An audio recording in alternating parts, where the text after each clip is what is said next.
Agri-Challenge, le magazine de l'entrepreneuriat agricole et du développement durable. La Banque agricole du Niger, Bagri, sponsor officiel d'Agri-Challenge. Bagri, nous œuvrons pour votre autonomie. Chers téléspectateurs, bonsoir et bienvenue dans ce 30e numéro d'Agri-Challenge, le magazine de l'entrepreneuriat agricole et du développement durable. Nous débutons ce numéro d'Agri-Challenge avec la rubrique reportage dans laquelle nous vous ferons un bilan du financement agricole par la Banque agricole du Niger, Bagri. La Bagri est l'un des leaders dans le financement agricole au Niger. L'année 2019 a été riche en matière de partenariat et de financement agricole pour cette institution. Dans ce numéro, vous aurez un bilan des projets agricoles et les filières les plus porteuses financées en 2019 par la Banque agricole du Niger. Nous continuerons toujours avec le volet reportage et cette fois-ci, nous vous amènerons au cœur du village de Sadoré pour découvrir la banque de jeunes régionale mise en place par l'Institut international de recherche sur les cultures des zones tropicales, semi-arides et grisates. La banque des jeunes intervient dans la conservation génétique et appuie également la formation des jeunes étudiants et autres acteurs de la chaîne de valeur sémencière. Toujours dans la même rubrique, nous ferons un focus sur Nigerian Shop, une boutique exclusivement destinée à la vente et à la promotion des produits made in Niger. L'objectif pour la promotrice est de contribuer à la valorisation des produits agricoles tout en permettant à la population de consommer le made in Niger. Et pour finir ce numéro d'Agri-Challenge, nous vous amènerons dans les coulisses de la présentation du rapport sur l'indice de la faim dans le monde tenu le 4 février 2020 à Niamey, organisé par l'ONG World Hunger Inf. Restez avec nous, chers téléspectateurs, pour suivre les détails de nos différentes rubriques. À tout de suite.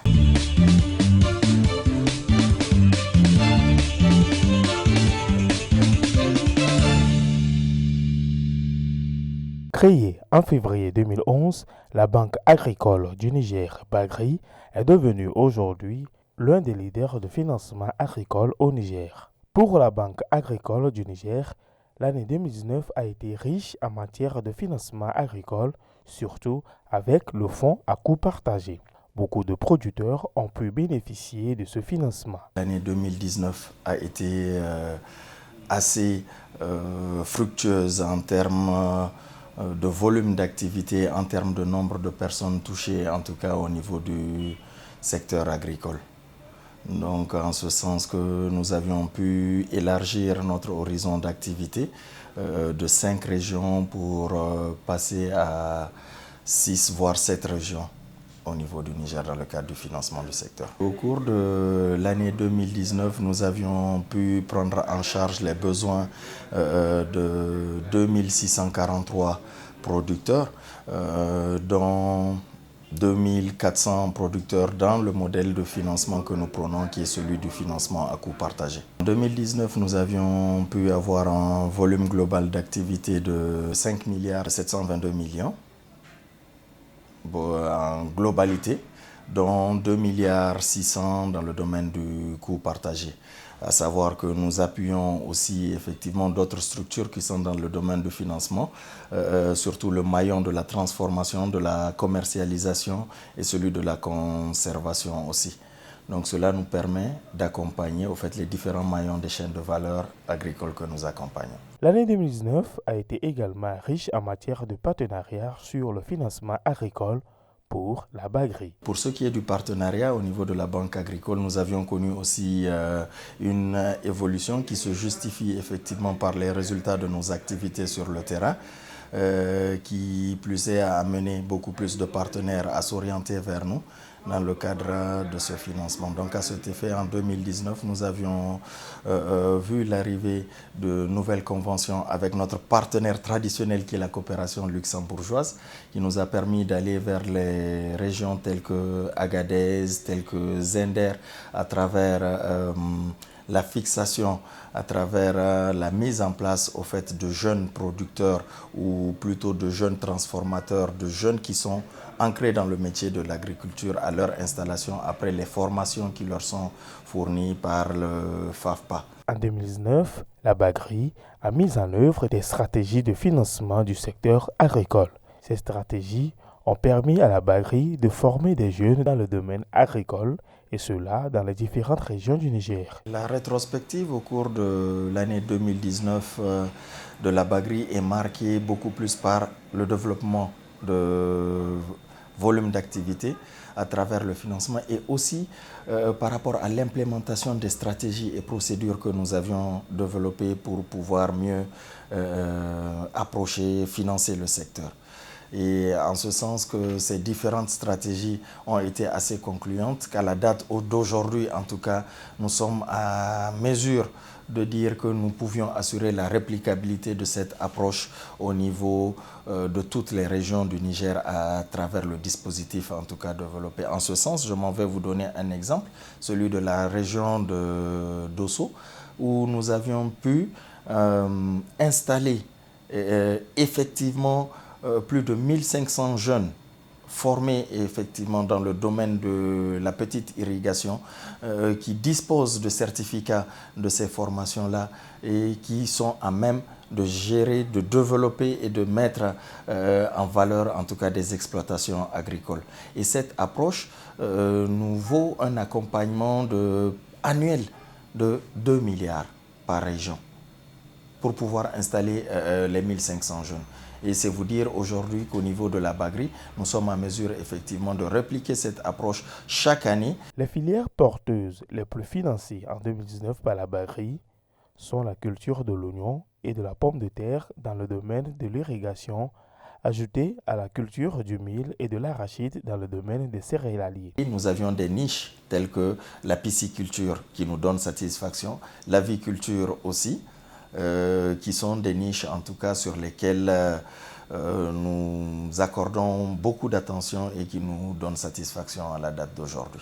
Pour les filières porteuses, pour l'irrigation, comme je l'avais annoncé un peu plus tôt, nous pouvions la statuer à 2,6 milliards pour l'irrigation.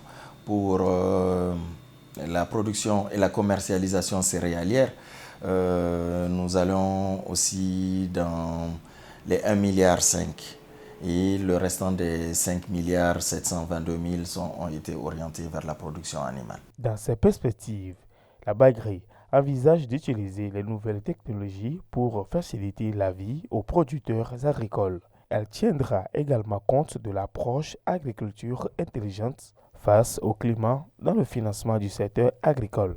En 2020, les perspectives. Ah oui, nous voyons large. Nous voyons large effectivement pour 2020, en ce sens qu'à la date d'aujourd'hui, quand même, nous avions pu, face aux différentes difficultés annoncées, concerter l'ensemble des acteurs intervenants, que ce soit pour la formation, que ce soit pour la vie associative, que ce soit pour la gestion financière des exploitations, que ce soit dans le domaine de la conservation et de la commercialisation. Nous avions concerté en tout cas l'ensemble des acteurs afin d'accorder nos violons sur l'approche qui sera faite. Il nous sied aujourd'hui de rappeler que dans nos actions de mobilisation de ressources, nous avions pu valider un projet au niveau du Fonds vert climat en partenariat avec le FIDA de 11,5 millions d'euros qui va nous permettre d'intervenir dans les régions du Niger à travers une approche de financement à coût partagé intégrant cette fois-ci l'agriculture intelligente face au changement climatique. Et pour cette agriculture intelligente face au changement climatique, il faudrait un accompagnement technique. En novembre 2019, la Bagri est devenue la première banque de l'espace UEMOA à accéder au Fonds vert pour le climat. La Bagri s'organise déjà avec l'ensemble de ses partenaires de façon à mettre un processus qui permet d'aller au plus profond du Niger. L'objectif est de toucher tous les agriculteurs de différentes exploitations afin de leur permettre d'accéder au financement.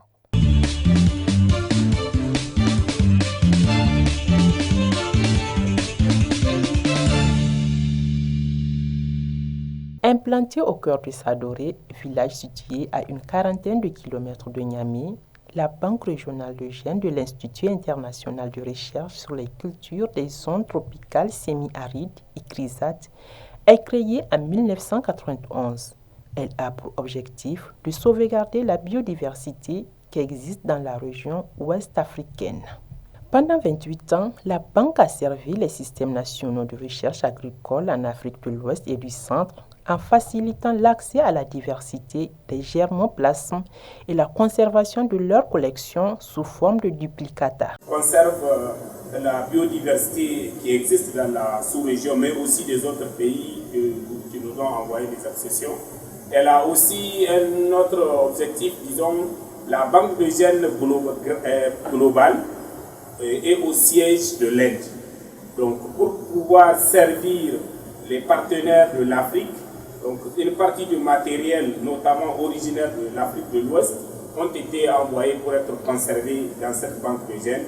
Pourquoi? Parce que, deux fois, en termes de temps et de procédures administratives, une personne qui sort de l'Afrique de l'Ouest qui sollicite des graines, s'il fait la demande en Inde, ça fait prendre du temps. Donc, raison pour laquelle on a créé cette banque de gènes afin de servir rapidement tout celui qui sollicite les graines de cette banque de gènes. À la date du 31 janvier 2020, cette institution conserve 43 963 accessions de 4 cultures mandats de l'ICRISAT, à savoir le mil, l'arachide, le sorgho et le pois d'Angole. Ces accessions sont réparties comme suivant. 11 349 accessions d'arachide, 21 736 accessions du mil, 10 673 accessions du sorgho et 205 accessions de pois d'Angole.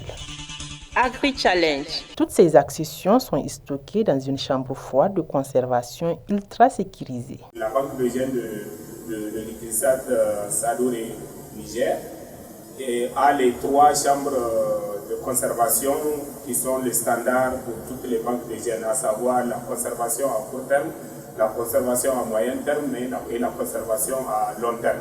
Donc l'objectif principal de conserver ce matériel, c'est effectivement pour qu'à chaque fois qu'il y ait besoin de régénération, qu'il y ait besoin de faire des croisements ou bien des semences, ou certains pays qui ont perdu leur matériel génétique et qui sont conservés ici, ils font la demande et on leur rapatrie leur matériel afin que justement ils reconstituent le stock qu'ils avaient perdu. Dans la chaîne de valeur sémencière de la Banque régionale de gènes de l'ICRISAT, un champ d'expérimentation assure la génération des accessions. Nous sommes présentement dans la parcelle de régénération d'arachide de la Banque des gènes où 444 accessions sont mises en culture. Et au niveau de chaque accession, on a fait une ligne de 6 mètres. Et chaque plan est séparé de 10 cm pour avoir en moyenne 60 plants qui constituent le minimum pour maintenir l'intégrité génétique de l'accession. Donc tout d'abord, le choix de l'accession s'était fait sur la base de 2 critères essentiels. D'abord, les accessions qui ont un faible taux de germination, on les ramène au champ pour renouveler les graines qui sont dedans et avoir des semences de meilleure qualité du point de vue viabilité. Et ensuite, les accessions qui ont été distribuées, dont on a très peu de quantité, on a jugé utile de les ramener au champ pour avoir suffisamment de quantité pour distribuer plus tard. Ici, nous sommes au niveau de la parcelle de régénération 2000. Nous avons un total de 282 accessions 2000 qui sont régénérées principalement dues à une faible viabilité ou bien à une diminution de leur poids due au fait de la distribution. Donc, lorsque les accessions sont mises en régénération au niveau du champ, une fois atteint le stade d'épuisement, chaque accession elle est couverte avec des enveloppes. Ceci est fait afin d'éviter les contaminations par d'autres accessions, afin de garder l'intégrité génétique de ces différentes accessions. Nous sommes ici donc, dans une parcelle donc, de régénération de sorgho. Nous avons donc au total 152 accessions qu'on est en train de régénérer. Chaque accession, on a une ligne donc, de 9 mètres au niveau donc, pour chaque accession. Et sur chaque ligne, on a 90 plants. Après la récolte, les semences sont envoyées au laboratoire. À ce niveau, chaque graine suit une série de tests avant de les transférer à la chambre froide de conservation. Les semences, d'habitude, quand elles viennent ici, elles sont déjà nettoyées. On commence directement les séries de tests à faire ici. On commence par le taux d'humidité. On a une étuve qui est là où on vérifie d'abord si le taux de séchage est bon, adéquat pour la conservation dans les chambres de conservation. Et là aussi, il y a plusieurs paramètres en fonction de la culture. Donc, on prend l'échantillon, on fait un premier poids frais. Après, en fonction de la nature des graines, s'il s'agit du sorgho, par exemple de l'arachide et du pigeon pea, puisqu'on a 4 cultures mandats, on passe par un broyage d'abord. Donc maintenant, après le séchage, on fait un poids sec. Maintenant, le taux d'humidité, c'est la différence de deux poids-là qui nous donne l'idée du taux d'humidité. Maintenant, quand le taux d'humidité est bon, on passe au test de germination. C'est ce qu'elles sont en train de faire. Maintenant, après, ça dépend aussi de la culture. Il y a d'autres, c'est après 4 jours, il y a d'autres, c'est après 7 jours. On fait la lecture pour voir combien ont germé, combien n'ont pas germé. Maintenant, quand tout est bon, on passe au transfert. Donc, on fait les tests pour savoir si ça atteint les normes qu'on recherche. À la fin des tests, tant que le taux c'est adéquat, on transfère. Quand ça n'atteint pas les 85%, on ramène ça au champ pour régénérer. Donc, c'est pour assurer la bonne viabilité des graines. À travers ces activités de conservation génétique, la Banque régionale de gènes de l'ICRISAT Niger appuie la formation des étudiants et autres acteurs de la chaîne de valeur semencière. Cette banque continue de mettre à la disposition des instituts de recherche, des entreprises privées et des producteurs individuels des semences de qualité. La Banque de gènes, elle est là à la disposition de ceux qui sont intéressés à avoir n'importe quelle semence et c'est gratuitement que nous délivrons ou nous donnons les accessions, les graines à tout celui qui a la société, qu'il soit au Niger ou en dehors du Niger. Donc je voudrais insister sur cet aspect que tout celui qui est intéressé par n'importe quelle accession que nous avons, il suffit de formuler la demande, nous allons le servir là où il est afin que ça soit utile. Parce qu'on dit conserver le matériel génétique, c'est bon, mais l'utiliser, c'est encore mieux. Donc, nous sommes réellement très contents si nous fournissons des semences à nos partenaires et qu'ils les utilisent dans leur activité de transformation ou de croisement pour effectivement augmenter la production agricole.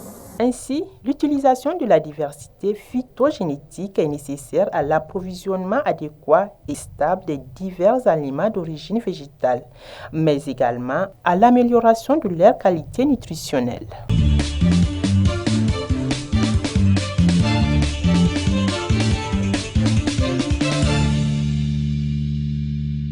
Contribuer au développement de l'entrepreneuriat agricole et de l'agrobusiness à travers la promotion de produits locaux made in Niger, tel est le pari de plusieurs jeunes Nigériens. Ces derniers s'investissent dans la transformation de produits agroalimentaires. Au Niger, l'offre de produits locaux transformés est insuffisante, ce qui incite les consommateurs à s'orienter vers les produits importés. D'où cette prise de conscience que le Niger de demain commence par cette jeunesse.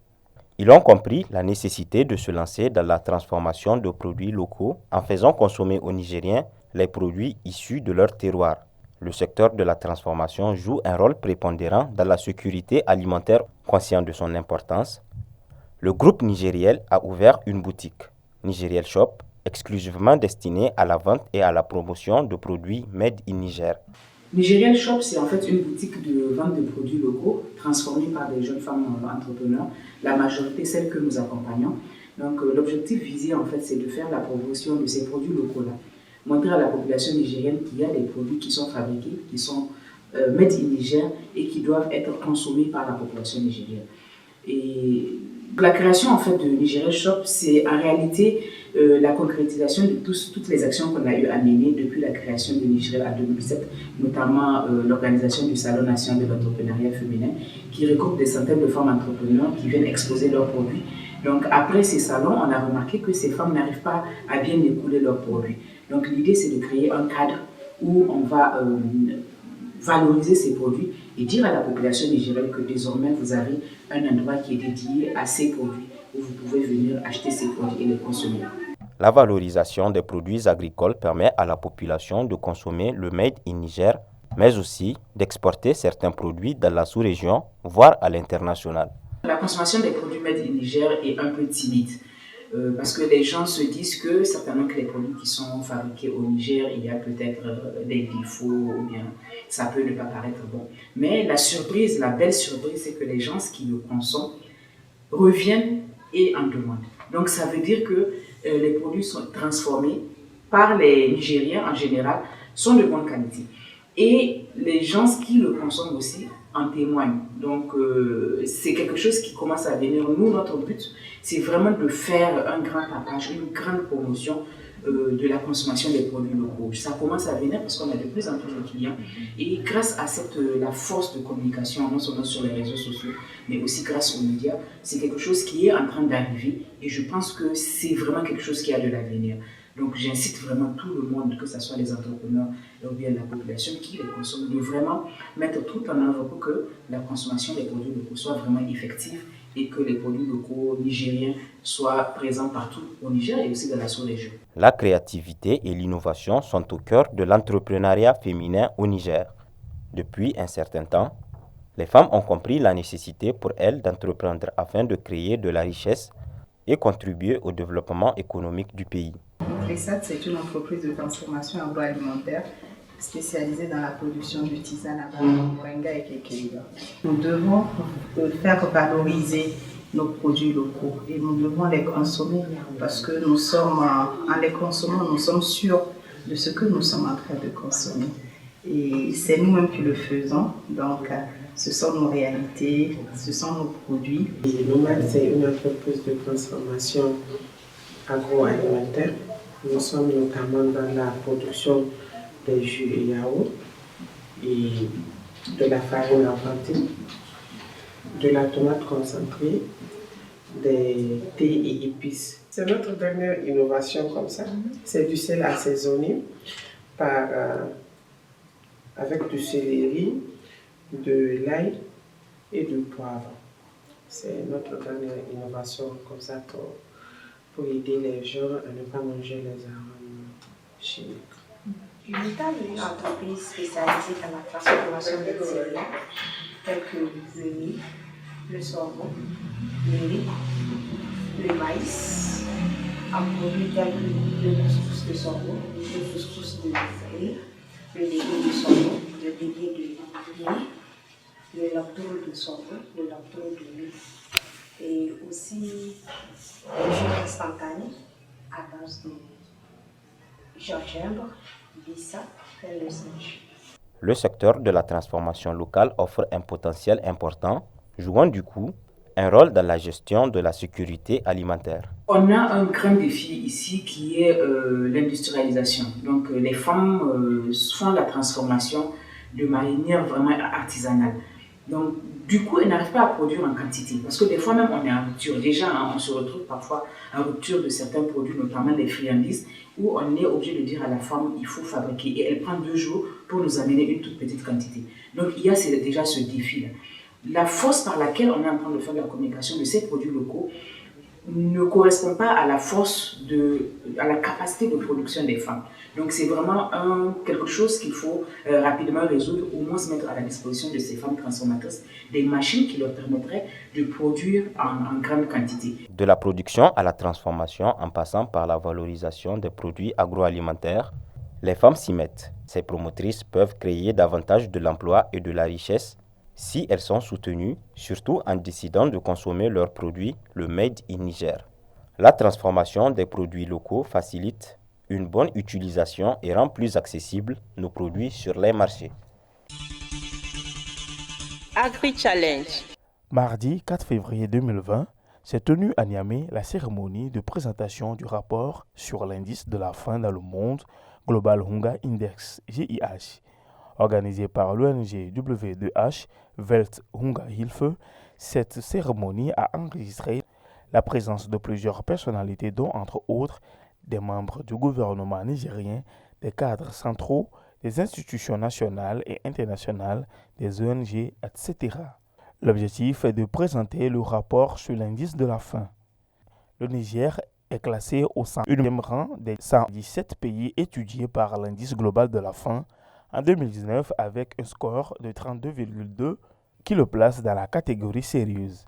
L'objectif de Ce travail-là, c'est de rappeler encore l'importance de la problématique de la faim dans le monde, de montrer les fluctuations qui ont lieu dans la mesure de l'indice de la faim, c'est-à-dire est-ce qu'il y a eu des aggravations ou est-ce qu'il y a eu réduction, d'essayer de comprendre pourquoi est-ce qu'il y a eu ces évolutions-là et ensemble de réfléchir à comment apporter des solutions adéquates et innovatives. Nous faisons aussi une chose chaque année, c'est que nous prenons un thème important d'actualité. Cette année, on a décidé que ce sera le changement climatique et notamment le lien entre le changement climatique et la faim dans le monde. La deuxième chose qui se fait chaque année, c'est une étude approfondie de 2 pays. Donc cette année, le choix était porté sur le Niger et Haïti. Ce 14e rapport sur l'indice de la faim propose une mesure multidimensionnelle de la faim au niveau national, régional et international. Les dernières données disponibles montrent que si les nations ont fait des progrès dans la réduction de la faim dans le monde depuis 2000, le chemin à parcourir est encore long. L'indice de la faim 2019 arrive à la conclusion encourageante que des progrès ont été faits dans la lutte mondiale contre la faim et la malnutrition. Cependant, pour de nombreuses régions du monde, et chacune d'entre elles est de trop, la situation alimentaire reste grave ou même pire. En ce qui concerne le Niger, l'un des pays ciblés par l'indice de la faim 2019, l'étude constate une évolution très positive. En fait, le Niger est l'un des pays ayant réduit de manière significative la faim en Afrique et dans le monde. Alors que la situation alimentaire dans le pays était encore extrêmement alarmante en 2000, le Niger a amélioré son classement de plus de 20 points jusqu'au présent. Parmi les 117 pays étudiés par le Global Hunger Index, les niveaux de faim sont encore graves ou alarmants dans 47 pays et extrêmement alarmants dans un pays, la République centrafricaine. Cette année, le rapport met l'accent sur le changement climatique qui constitue une menace croissante pour les personnes vulnérables qui souffrent de la faim dans le monde et qui nécessitent une action immédiate. Nous mesurons l'indice de la faim sur la base de 3 dimensions. Première dimension étant l'apport alimentaire inadéquat. La deuxième dimension, c'est la mortalité infantile. Et puis, la troisième dimension, c'est la dénutrition infantile. Et pour mesurer ces 3 dimensions, nous prenons 4 indicateurs. Premier, c'est la sous-alimentation. Deuxième, c'est le taux de mortalité des enfants de moins de 5 ans. Ensuite, le retard de croissance et l'émaciation. Si nous voyons le score mondial de la faim, la bonne nouvelle, c'est que la faim a baissé partout dans le monde. De 29 en 2000, on a un score de 20 en 2019. Pareil, si nous prenons l'Afrique subsaharienne, on a également une baisse intéressante de tous les indicateurs, que ce soit le taux de mortalité infantile, la prévention de l'émaciation infantile, la prévalence du retard de croissance infantile, de même que la proportion des personnes sous-alimentées. Au regard des progrès accomplis à l'échelle mondiale dans la réduction de la faim et de la dénutrition depuis près de 20 ans, on peut penser raisonnablement que le monde peut progresser et continuera à progresser dans la lutte contre l'élimination de ces fléaux. Cependant, les raisons de s'inquiéter sont nombreuses. Le nombre de personnes sous-alimentées dans le monde augmente. Trop de pays sont en proie à des conflits violents qui ont fait montrer leur niveau d'insécurité alimentaire de façon brutale. Les phénomènes météorologiques extrêmes mettent en péril la production et la sécurité alimentaire et sont voués à augmenter en nombre et en gravité avec le changement climatique. Il faudra l'ingéniosité, le dévouement et la persévérance de toute l'humanité pour atteindre collectivement l'objectif fin zéro dans le monde d'ici 2030, initié par les Nations Unies, tout en relevant les défis inédits que représente le changement climatique. Agri-Challenge. Chers téléspectateurs, j'espère que vous avez très bien apprécié ce 30e numéro d'Agri-Challenge sur votre télévision Africabo. Contactez-nous sur les adresses qui s'affichent sur vos écrans pour tout renseignement. Merci de nous avoir suivis. Au revoir. La Banque agricole du Niger, Bagri, sponsor officiel d'Agri-Challenge. Bagri, nous œuvrons pour votre autonomie.